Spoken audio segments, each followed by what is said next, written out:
This is the IELTS listening test. You will hear a number of different recordings, and you will have to answer questions on what you hear. There will be time for you to read the instructions and questions, and you will have a chance to check your work. All the recordings will be played once only. The test is in 4 parts. At the end of the test, you will be given 10 minutes to transfer your answers to the answer sheet. Now turn to Part 1.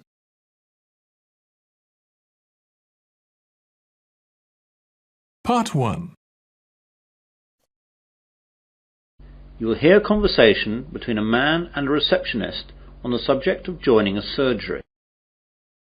First, you have some time to look at questions 1 to 5.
Listen carefully to the conversation and answer questions 1 to 5.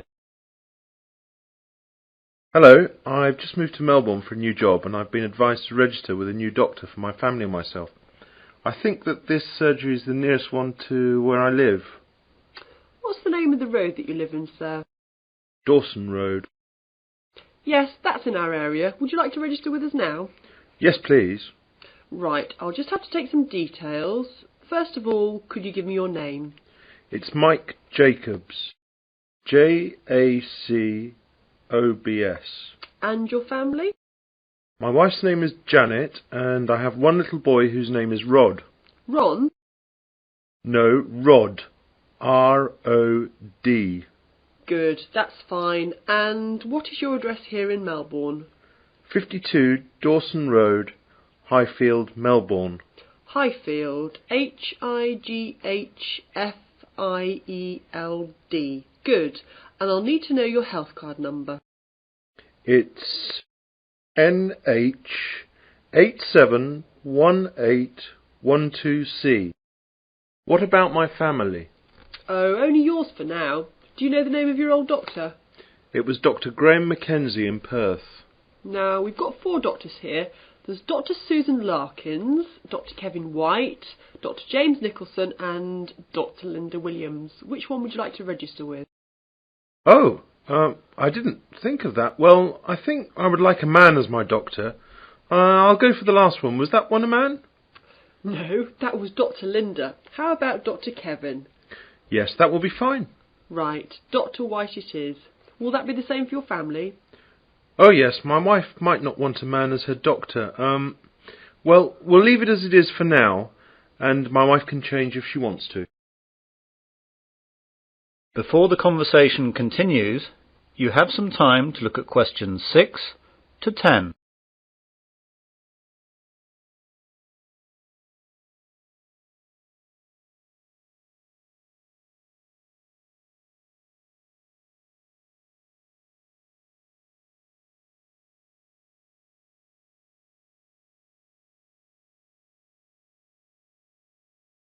Now listen carefully and answer questions 6 to 10. I'd like to make an appointment now for my wife. She wants to come in at the end of the week. How about this Friday morning? That's Friday the 21st. I don't think she can make the morning. Any openings in the afternoon? There are appointments available at 2, 2:30 and 3:30. We'll take the first one, please. OK, that's done. Oh, and what shall my wife do if she wants to switch doctor? She can just give us a call here. Do you want to take the number down? Yes, please. It's 7253 9829. Can you give me your name, please? My name's Angela, but there are 2 other girls who might be on duty as well. Their names are Elizabeth and Rachel, but it doesn't matter who's on duty. Anyone can take care of it. Now, what do we do if we need to call out a doctor during the night? We've got a rotation system with the doctors in the area. There's a mobile number you can call and that'll get through to the doctor who's on duty. What's that number? It's 0506 759 3856. Got that. I didn't ask about any charges.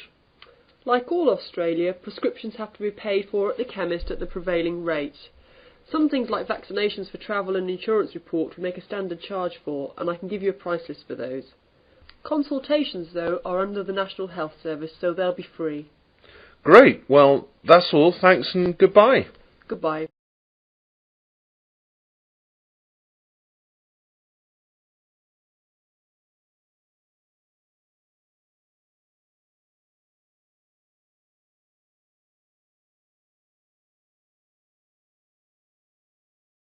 That is the end of part 1. You now have 1 minute to check your answers to part 1.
Part 2. You will hear a man giving a guide talk to new students at a university library. First, you have some time to look at questions 11 to 16.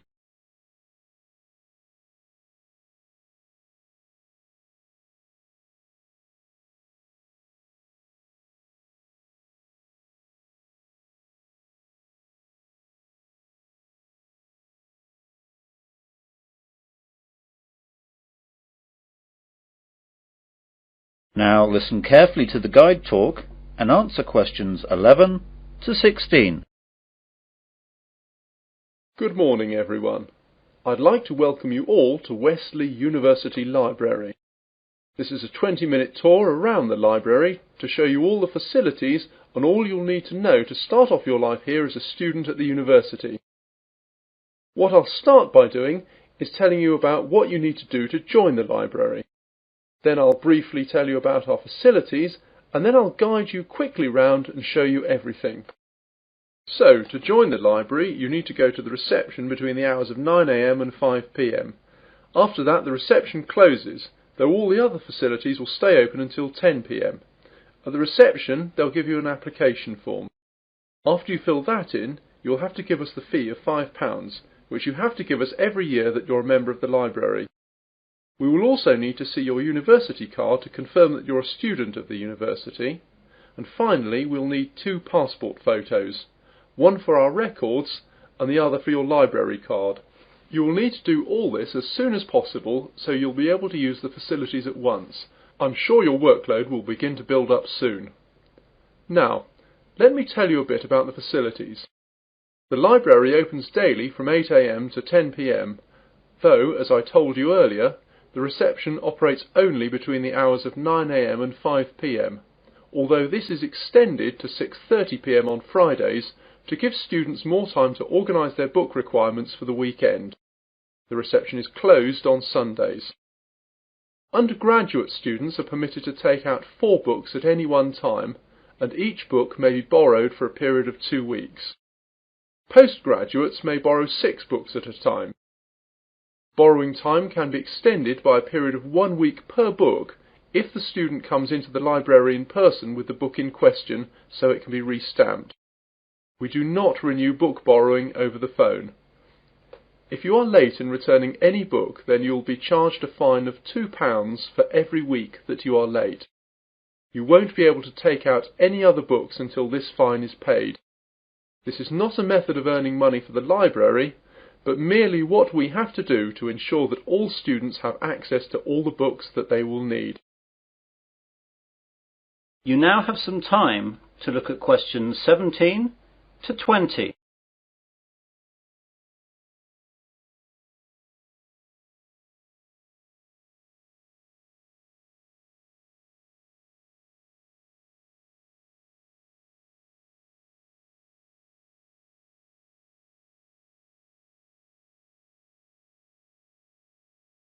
Now listen to the rest of the guide talk and answer questions 17 to 20. OK then, on to the layout of the library. We're on the ground floor of the library at the moment. Here we have the reception, the computers, which you can use to search for books and their location, and the bathrooms, which are behind the reception. The rest of the ground floor is taken up by the non-lending section of the library. Here we keep all the books which are either too valuable or are used too much to lend out. You can reserve time with these books at reception and use them during any time that the library is open, but, of course, you may not remove them from the library. On the first floor above us we have the arts section, which includes books that students will need for subjects such as languages, literature, art and history. On the second floor is the science section. We'll see these in a minute. Of course, individual departments will usually have their specialist libraries in their buildings, though the computer catalogues here will list them so you know where to find everything, whether it's here or in the specialist libraries. Finally, in the basement we have the stack system, which contains the university collection of magazines and journals that we have collected and to which we subscribe. If there's anything that we do not have or that you can't find, please go to reception and let them know the details. The university operates a swap system with other universities, and we can arrange for volumes that we do not possess to be sent here on a limited loan. Well, those are the basic details about the university library.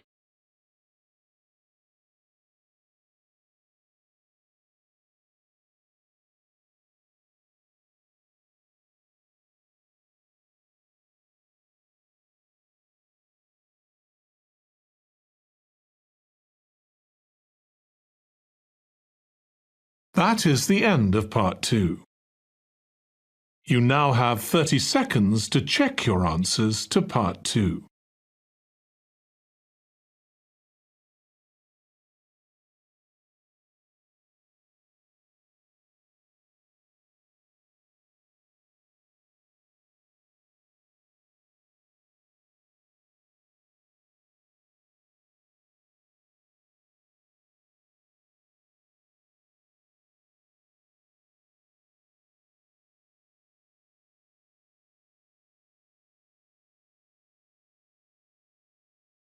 Part 3.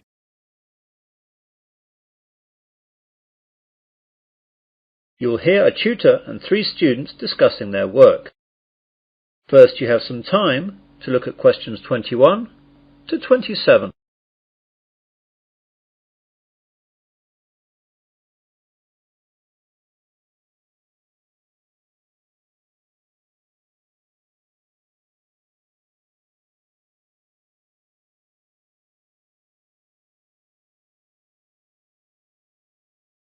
Now listen carefully and answer questions 21 to 27.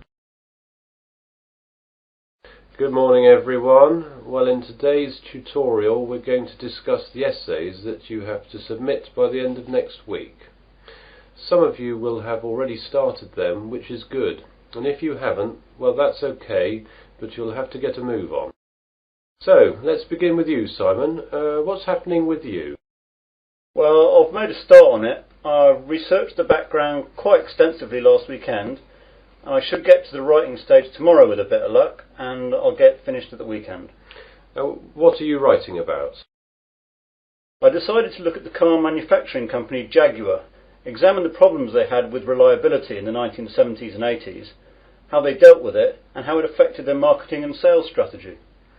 That sounds pretty interesting. Any problems with that?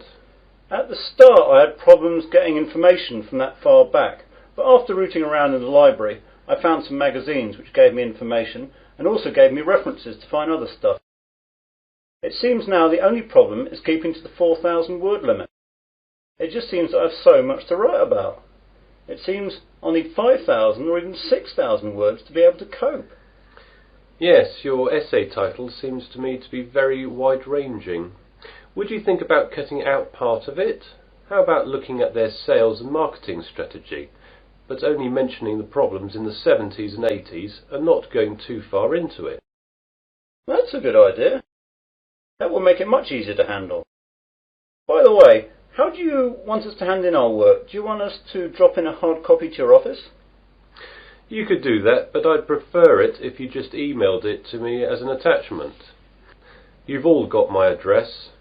If not, give it to the secretary, clearly marked that it's for me. Right, Jennifer, how about you? I've not really got going on it yet, but I have decided on a subject. I'll try and do some research during the rest of this week, and I should get writing this weekend. Okay, what are you writing about then? I want to look into how supermarkets use market surveys to develop their products. Will you have enough time to find out what sort of things that the supermarkets do?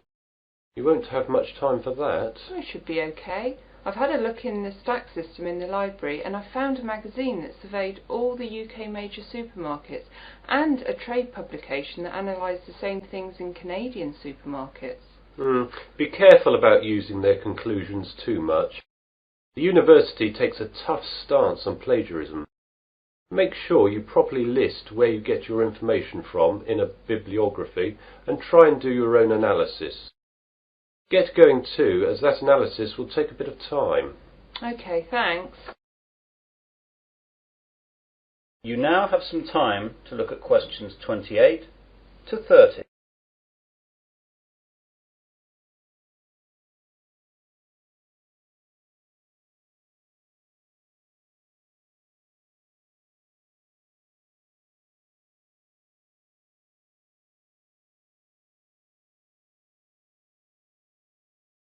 Now listen to the rest of the discussion and answer questions 28 to 30. And Melanie, how is your work going? I'm a bit behind, I'm afraid. I was sick all last week and the weekend with flu. I've got a subject, I think, but I've not done any work on it yet. Is there any chance I can get an extension to the submittal date? The policy of the department is not to give any extensions unless there are extenuating circumstances.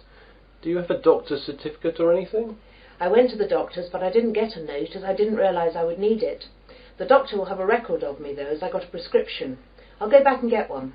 Yes, do. If you get one, then there shouldn't be a problem getting an extension. Without it, though, you'll be in trouble.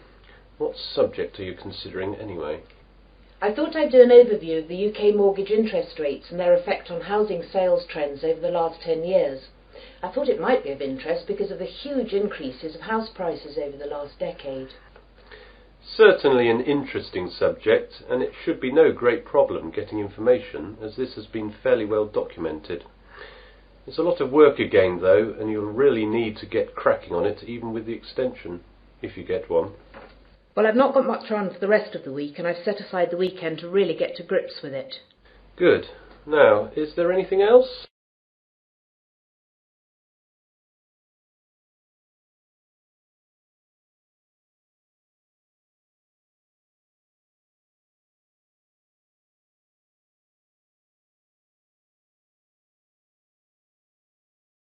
That is the end of part 3. You now have 30 seconds to check your answers to Part 3.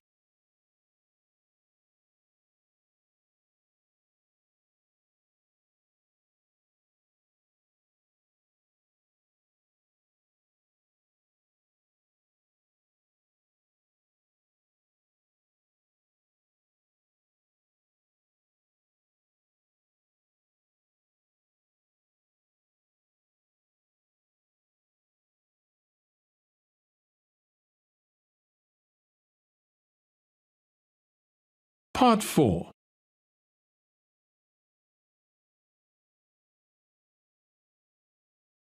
You will hear part of an Earth Sciences lecture. First you have some time to look at questions 31 to 40.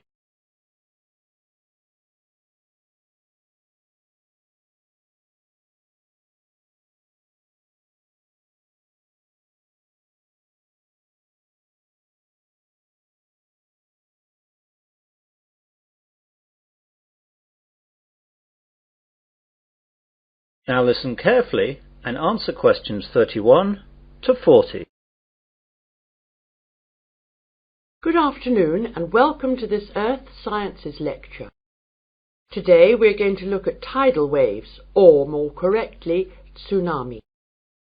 Deep below the ocean's surface, tectonic plates collide, and every once in a while these forces produce an earthquake. The energy of such submarine earthquakes can produce tidal waves which radiate out in all directions from the epicenter of the quake, moving at speeds of up to 500 miles per hour. When these waves reach shore, they can cause enormous destruction and loss of life. Tidal waves are actually misnamed. They are not caused by tides. A more accurate word for them is the Japanese name tsunami, which means harbour wave. They are also sometimes called seismic sea waves, since they can be caused by seismic disturbances such as submarine quakes. However, that name is not really accurate either, since tsunami can also be caused by landslides, volcanic eruptions, nuclear explosions, and even impacts of objects from outer space, such as meteorites, asteroids, and comets. Earthquakes, though, are the largest cause of tsunami. Tectonic plates cover the world's surface, and their movement can be detected anywhere in the world. Some areas of the world are more prone to greater movement, and it is in these places that the largest waves can occur. Large vertical movements of the Earth's crust occur at plate boundaries, which are known as faults. The Pacific Ocean's denser oceanic plates are often known to slip under continental plates in a process known as subduction. And subduction earthquakes are the most effective in generating tsunamis. A tsunami can be generated by any disturbance that displaces a large water mass from its equilibrium position. In the case of earthquake-generated tsunamis, the water column is disturbed by the uplift or subsidence of the sea floor.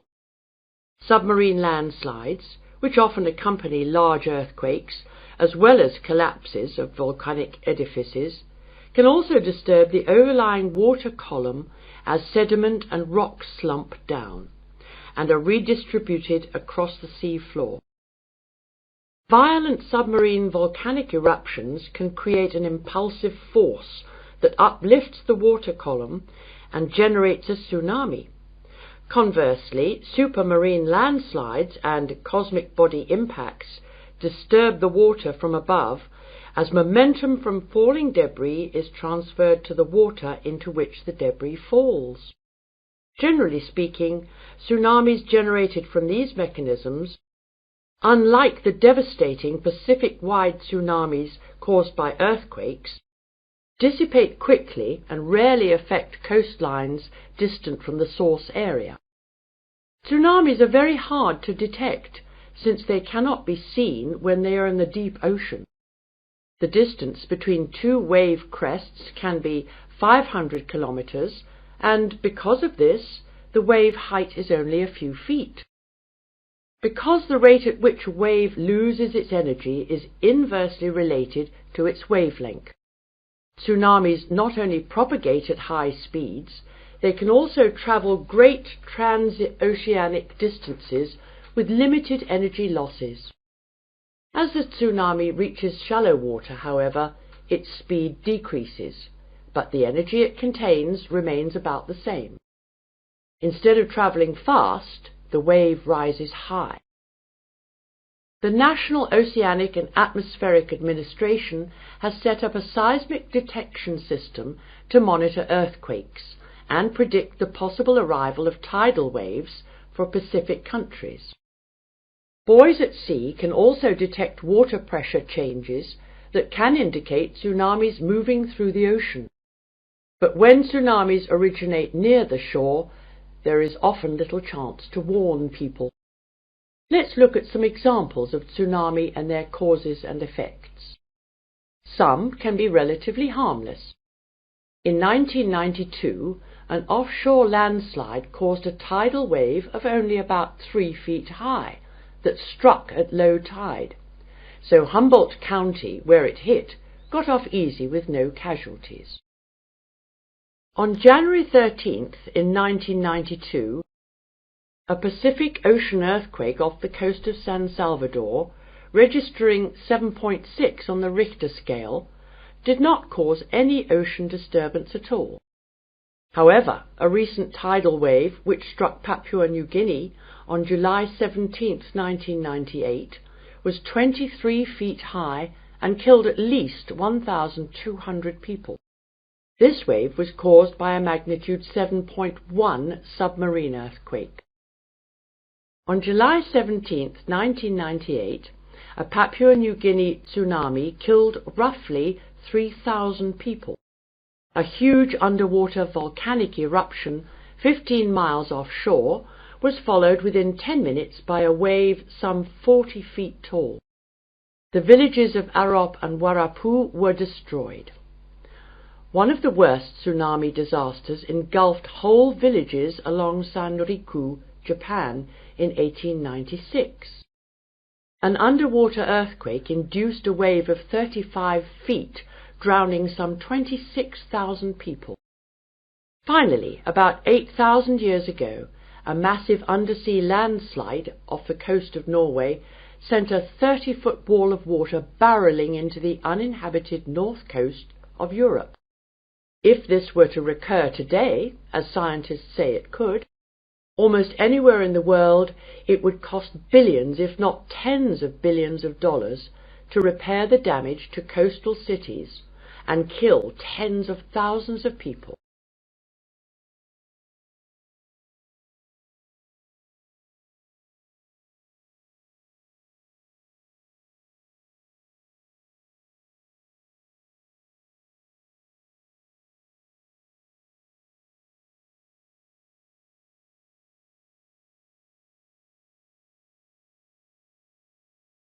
That is the end of part 4.